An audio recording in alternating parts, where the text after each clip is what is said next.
Mu lutuula lwa kkooti olwasembayo, omulamuzi Emmanuel Baguma yawa ebiragiro ng'ennaku z'okuwulirako okusaba kw'okweyimirirwa kwa Dr. Kizza Besigye n'omuyambi we Hajji Obedi Lutale wamu ne munnamagye Kaputeni Dennis Oya Ola. Okusaba kw'okweyimirirwa kuno abawaabirwa ku olwo tebalina bannamateeka mu kkooti ng'era bwe baaweebwa omukisa okubaako ne kye boogera basaba omulamuzi Baguma okusooka okuyimiriza okusaba kwabwe kuno era ne bawa ensonga zaabwe ezaawerako. Muzimu ku nsonga bano ze bawa kwe kuli eky'okukwatibwa kwa munnamateeka waabwe Erias Lukwago eyali alina ebiwandiiko bya kkooti bye yali atwalira bannamagye okusobola okulabikako mu kkooti okubaako ne byannyonnyola kkooti ku ngeri gye baakwatibwamu nga balumiriza era nti baatulugunyizibwa. Bano bagattako n'ensonga y'okugaanibwa kwa munnamateeka waabwe omulala Martha Karua okulinnya ekigere kye mu ggwanga so ng'era baalaga nti bannamateeka bwabwe abalala bonna bali mu kutya olw'engeri ebintu gye bitambulamu. Bano baasalawo omulamuzi asooke ayimirize okusaba kwabwe okw'okweyimirirwa kkooti esooka eveeyo n'ekyeyogera oba kyekolako ku nsonga ya bannamateeka baabwe oba si ekyo bagamba nti baakusalawo lwakiri okubeera mu kkomera ekiseera kyonna.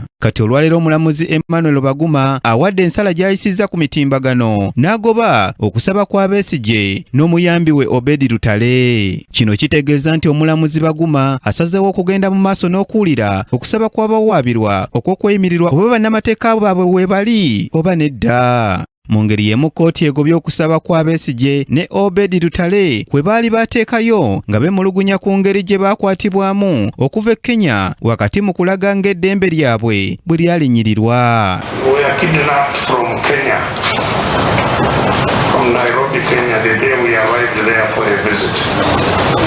And illegally renditioned back to you. Omulamuzi mu nsala ye gy'awadde ategeezezza nti ensonga zino baalwawo okuzanja okutuuka mu kiseera nga kkooti emaze okuteekawo olunaku olw'okutandika okuwulirako omusango guno. Annette Nakaibaale yakusakidde eggulire lino ku lwa KTV Amalindiri.